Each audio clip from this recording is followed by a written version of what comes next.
Chapter 37, Second Year, Exams. Exam season began at the worst possible time for Remus, around mid-May, right when the full moon was due. The moon itself fell on a Friday, which meant he was able to attend his potions test that morning, but he lost the whole weekend to sleep when he would really have preferred to revise. More than that, the moon had thrown his magic off completely. He'd thought it was happening less in his second year, but as their exams got closer, whether it was nerves or the lengthening days, Remus found his magic growing stronger, wilder, and harder to control. The slightest wand movement caused the most fantastic results, and sometimes he'd barely finished speaking the incantation before light was bursting from its tip, making his fingers tingle with shock. James had taken to saying, "Calm down, Moony," at least 3 or 4 times a day, as Remus attempted to practice various basic transfigurative spells and charms, which inevitably went too far. He'd thought that just doing simple incantations might help him gain some control, but this was apparently not the case, as he smashed the dorm room window a 3rd time attempting to levitate his gobstone set. "Reparo," Sirius muttered, glancing over the top of his astronomy revision. The window fixed itself at once. Remus sighed. "You really need to relax, mate." James grinned. "We don't have any practical exams until next week anyway." "I'm so behind, though," Remus grumbled, collecting up his gobstones and putting them back in their box. "If you're behind, then what am I?" Peter wailed from the floor, where he had 5 texts spread out in front of him, all different subjects.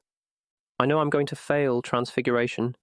My rabbit hasn't changed at all this year, and I know she's going to make us do something really hard." "At least you're good at potions." Remus shot back. "And herbology. I can't ever remember which leaves mean what." "You beat me on our last herbology quiz," James reminded him. "and you've got us all by the bollocks when it comes to history of magic. I've been copying your homework all year." "But you're best at transfigure." Remus started, but was interrupted by a loud thump as Sirius threw his astronomy book to the floor.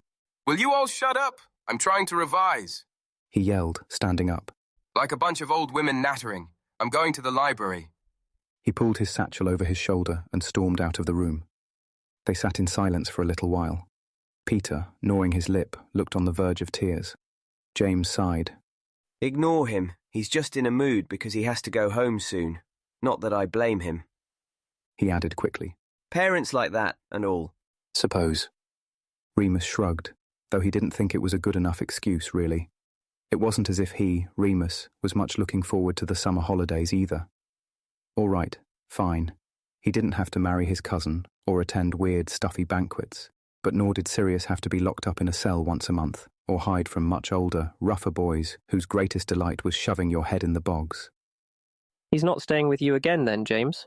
Peter asked nervously, probably quite looking forward to a Sirius-free summer, as it meant he would have James all to himself. "Nah," James replied, sounding much less cheerful at the prospect. "He's got an open invite, obviously. You all have. He eyed Remus. But we don't reckon it'll happen after the fiasco at Christmas. He thinks he'll be locked up completely until the betrothal ceremony." Remus felt a pang of guilt in his chest. He still hadn't come up with a workable solution to that, and between revision and the full moon, he hadn't even thought about it properly in 2 weeks. Judging by Narcissa's behaviour in the halls, hexing anyone who so much as looked at her sideways, she had not fared much better. "Well, if he keeps acting the way he does, he'll lose more than his hair next time," Peter said primly, sorting through his notes. "What do you mean?" James frowned, sitting up. "Saying it's all his fault?" "No, Peter looked alarmed at James's tone. no, I just mean, well, you know the other day he packed all those Gryffindor house banners in his trunk. He wants to put them up in his bedroom to annoy his parents. Stuff like that is exactly what gets him into trouble." "Nothing wrong with a bit of house pride." James sniffed defensively, though he shot a nervous glance at Sirius's trunk. Remus didn't get involved. Personally, he agreed with Peter and Narcissa. Sirius was his own worst enemy a lot of the time. For someone so intelligent and magically gifted, he completely lacked subtlety, or even forethought. If he didn't have to mouth off at every opportunity, then maybe he wouldn't have found himself engaged at the age of 13. Remus knew better than anyone the importance of keeping a low profile, especially when you were different from everyone around you. James, who was more like Sirius than Peter or Remus, wholeheartedly disagreed. In his mind, the most important thing was to always fight back. But if everything was a battle, then inevitably someone had to lose, and until he was of age, that was going to be Sirius every time. Excellent, Mr. Potter. McGonagall gushed uncharacteristically as James transformed his rabbits into a perfect pair of fine red velvet slippers with a fur trim. Remus took a deep breath, steadying himself for his own attempt. It was a week and a half since the full moon, and he was finally back in control, though his nerves still got the better of him sometimes. He watched Sirius lazily wave his wand over his own rabbits, and they too transfigured into a lovely pair of black wool booties. Peter's slippers still had ears and a tail even after 3 attempts, and left droppings on the desk. When Remus took his turn, he closed his eyes first, feeling lightheaded, before finally uttering the incantation. The slippers were not as neat as James and Sirius's, but they were wearable and at least no longer had any leporine features, even if they stayed a dull brown colour. At least he knew he had done his very best on the theory paper, in fact on all of his theory papers. He was satisfied that he'd remembered everything he needed to remember when it came to his best subjects, and that he hadn't done too hideously in potions, herbology, or astronomy. At the end of the Transfiguration exam, McGonagall returned all of the rabbits to their original state and sent them hopping back into their hutch at the back of the room, ready for the next exam. She then began to hand out sheets of parchment that looked like blank timetables. You will be aware, she said, very formally, that in your 3rd year you may choose a minimum of 2 additional subjects to take up to ordinary wizarding level. Here are your application sheets. If you will please think very carefully, reviewing each subject's merits, then complete the form and return it to my office no later than the last day of term. The class began to murmur excitedly, and Remus looked down at his form and the subjects listed there with great trepidation. As they all filed out of the room, Peter immediately began to badger James to find out which subjects he would be taking so that he could select the exact same ones. Muggle studies. Sirius said as they headed outside into the summer sunshine. Definitely going to take Muggle studies. Remus rolled his eyes. There was no surprise there. If any subject was going to win the general disapproval of the Black family, then there it was. Do you think Evans will take that? James scratched his chin. Sirius grinned. Doubt it, mate. She's Muggle-born. You could impress her with your knowledge, though. Yeah, maybe. James looked down thoughtfully. Are you going to take that then, James? Peter asked anxiously. Do you think it'll be difficult? I suppose we could just ask Remus for help. Are you taking it, Moony? Nah. Remus shook his head. What's the point? You lot do it, though. Then maybe you can stop asking me stuff. He secretly wished that there was a wizarding studies subject he could take, so he didn't have to feel quite so out of his depth all of the time. But, he supposed, that was the arrogance of wizards. Divination. That's like fortune-telling, right? James sat down on the grass, throwing off his robes. Sirius followed suit, rolling up his shirt sleeves. I think so. Crystal balls and tea leaves. Sounds like a right DOS. Let's do that.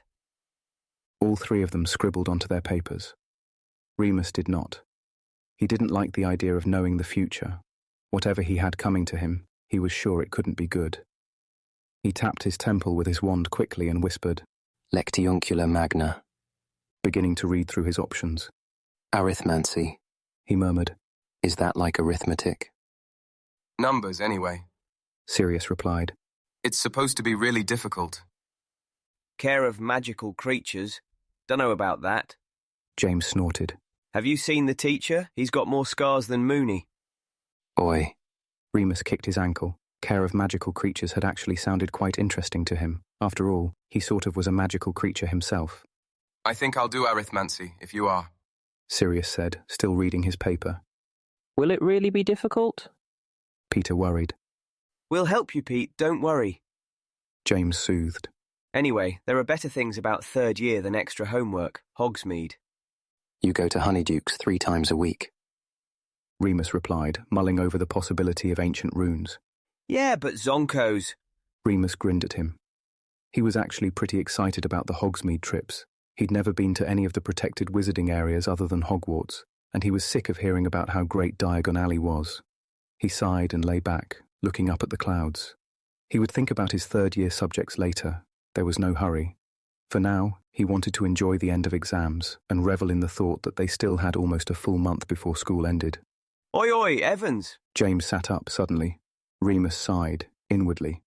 James had been acting more and more of an idiot where Lily was concerned, ever since the midnight feast. I'm not a dog, Potter. Her voice echoed across the grounds. Don't yell at me like one. Hi, Sirius. Mary's voice now. Remus sat up, blinking. Marlene gave a shy wave, which he returned. All right, MacDonald. Sirius nodded, casually sweeping his hair behind one ear. He'd started doing that whenever there were girls around. Remus hated it. All 3 girls had ice creams, which looked like an excellent idea considering the unseasonably warm weather. Lily had even charmed a Chinese fan to follow her around, creating a cool breeze wherever the 3 girls went. Give us a lick, then. James winked at her, lewdly. Marlene turned beetroot red and dissolved into giggles, but Lily remained calm, arching one red eyebrow. You do look like you need cooling off. Aguamente. With that, she aimed her wand at the Marauders and sprayed them all with icy cold water. Remus leapt out of the way, but she wasn't trying to get him anyway. James and Sirius got the worst of it and shouted in dismay as their hair and shirts were drenched. Mary, Marlene and Lily cackled with glee. What did you do that for? Sirius growled, pulling his dripping hair apart to glare at them, looking like a drowned rat. Thought you lot liked practical jokes. Lily winked at him before turning away and walking towards the lake. Complete nightmare, that one. Sirius groaned, trying a hot air charm on his hair. That's my future wife you're taking about. Narrator. Ames replied, dreamily, watching her go. His glasses had steamed up comically. Oh, stop being so dramatic. You'll dry out in half an hour in this heat. Where do you think they got the ice cream? Peter asked distantly. Remus smiled, lying back again. Never mind going home, or betrothals or new subjects. For now, everything was just as it should be.